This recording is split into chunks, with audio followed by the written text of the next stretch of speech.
Hola, ¿qué tal? Bienvenidos. Hoy vamos a meternos de lleno en una idea. Una que a primera vista parece ir totalmente a contracorriente de lo que pensamos sobre el desarrollo. Así es. Vamos a hablar de los microsistemas autosustentables. Exacto. Y la pregunta de fondo es, bueno, es fascinante. ¿Y si la clave para un futuro más estable no fuera la producción masiva, globalizada, sino justo lo opuesto? Y el material que tenemos para analizarlo es muy particular. No es solo un documento viejo, es una idea que fue evolucionando. Tenemos un análisis de la propuesta original, de hace más de una década.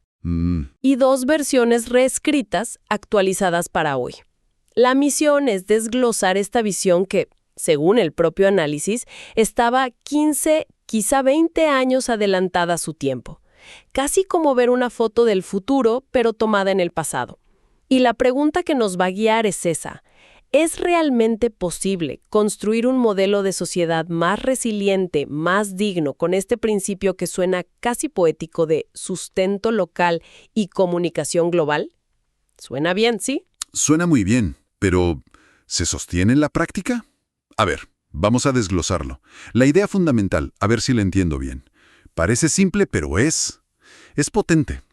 Que las comunidades produzcan localmente lo que es vital. Comida, energía, agua. Exacto, lo esencial. Pero que al mismo tiempo se mantengan hiperconectadas al mundo, con conocimiento, con comunicación. A mí, de entrada, la idea de producción local me puede sonar a retroceso, a aislamiento. Claro, es la primera objeción que surge. Y es, creo, el punto más brillante del documento. No propone un aislamiento, para nada. Esa es la clave. Ok. Lo que propone es aplicar al mundo físico la misma arquitectura que hace funcionar a Internet. Pensemos en Internet. Ah, claro, una red distribuida. Exacto. No hay una computadora central que lo controle todo, ¿cierto? Son millones de nodos interconectados. Si un servidor en Alemania se cae, pues la red sigue funcionando. La red se adapta, sigue su camino. Se adapta. La propuesta es aplicar esa misma lógica, esa arquitectura resiliente, a nuestras comunidades. Cada microsistema es un nodo autónomo que produce lo esencial, pero todos están conectados por una red global de información, de cultura. No se trata de construir muros, sino de fortalecer los cimientos de cada casa. Entiendo. No es una colección de ermitañas, es una red de nodos fuertes.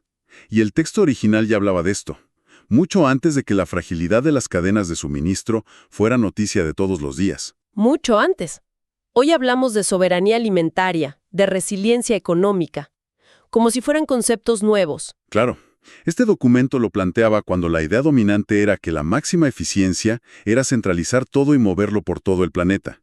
Y ahí introduce otro concepto que es clave, la antifragilidad, que no es lo mismo que ser robusto. Para nada. Y es fundamental entenderlo. Una pared de concreto es robusta. Aguanta golpes hasta que, de pronto, se quiebra y colapsa. ¿Y ya no hay vuelta atrás? No hay. En cambio, el sistema inmunológico es antifrágil. Cuando se enfrenta a un virus y sobrevive, no solo vuelve a la normalidad, se vuelve más fuerte, aprende. Queda con memoria, con una defensa mejorada. Exacto.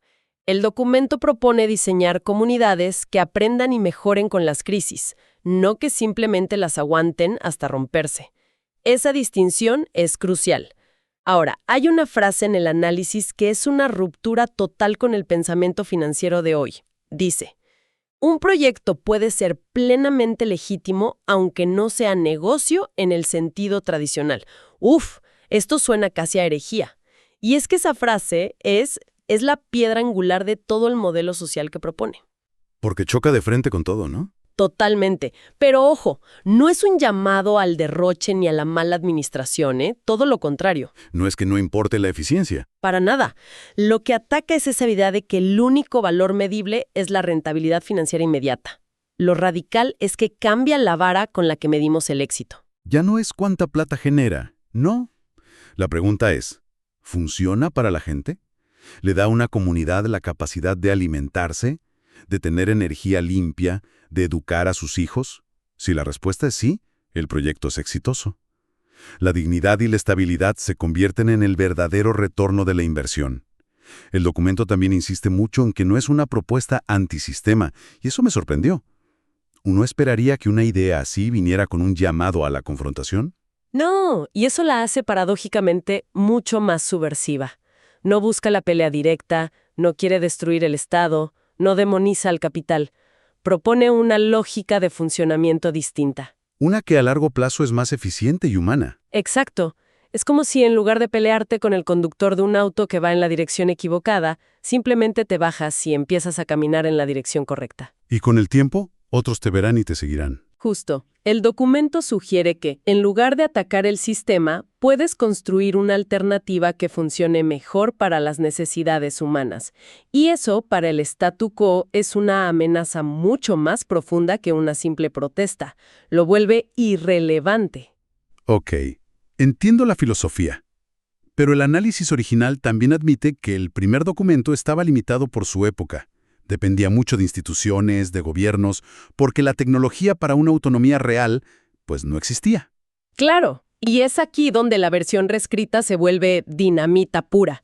Lo que hace 20 años era un plano teórico, hoy es casi un manual de instrucciones. Los avances son exponenciales.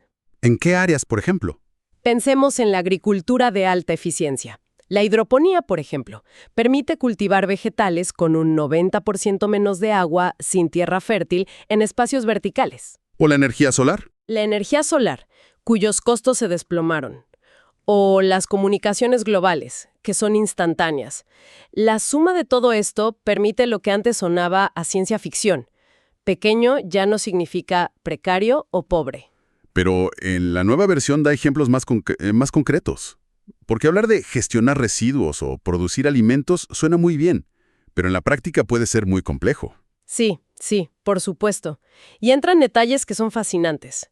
Pensemos, por ejemplo, en algo como un biodigestor a pequeña escala.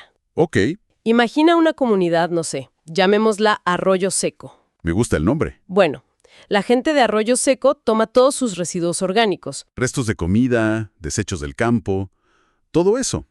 Y lo meten en este aparato, que no es nada del otro mundo tecnológicamente, y este biodigestor te da dos cosas.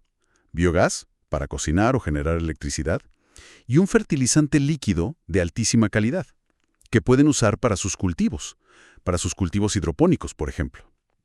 De repente la basura deja de ser un problema y se convierte en dos soluciones, energía y alimento. Esa es la elegancia de un sistema cerrado.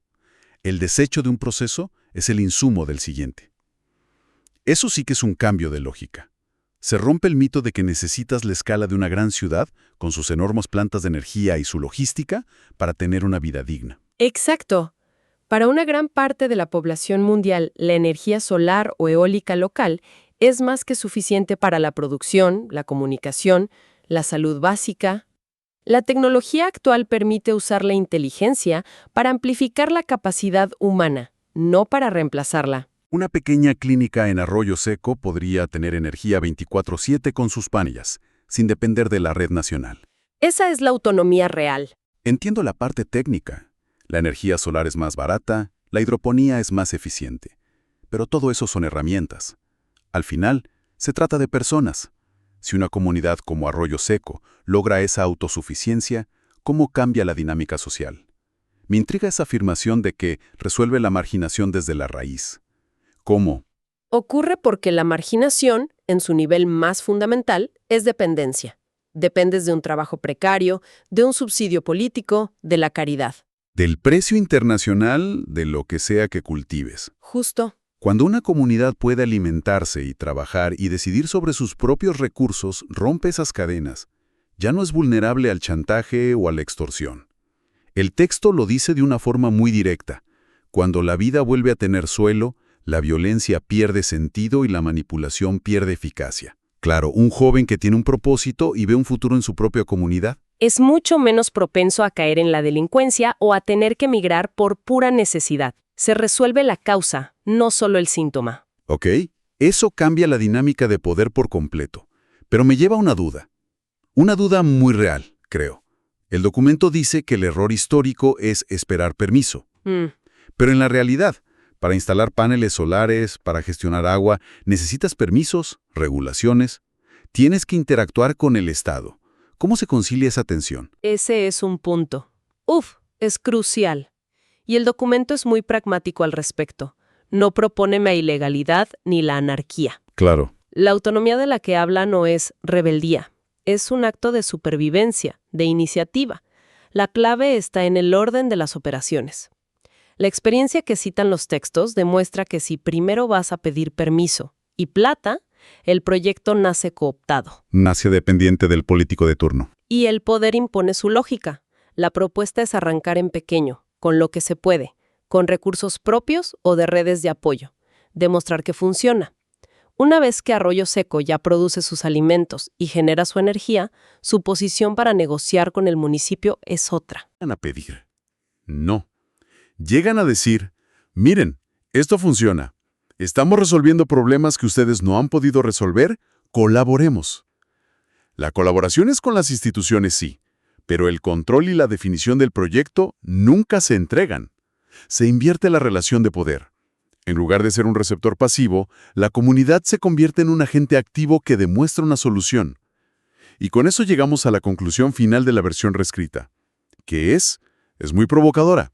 Cito, el sistema actual no colapsará porque alguien lo derribe.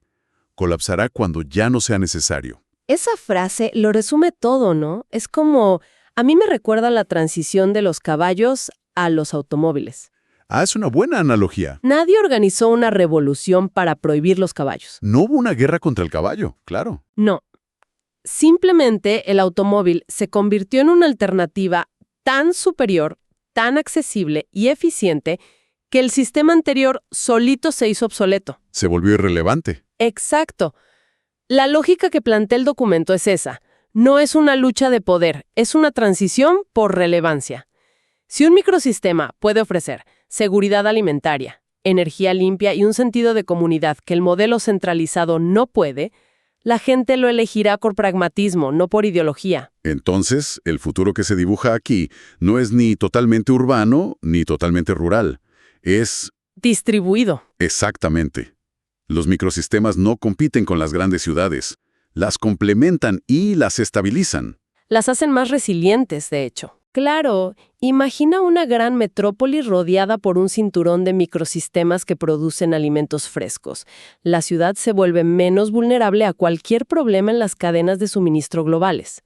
Estos microsistemas son el paso previo, el laboratorio donde se prueba que la teoría funciona en el mundo real. Sin eso, todo lo demás es un lindo discurso. Entonces, para resumir, lo que tenemos aquí es una idea que ha madurado con el tiempo y que la propia tecnología ha hecho posible.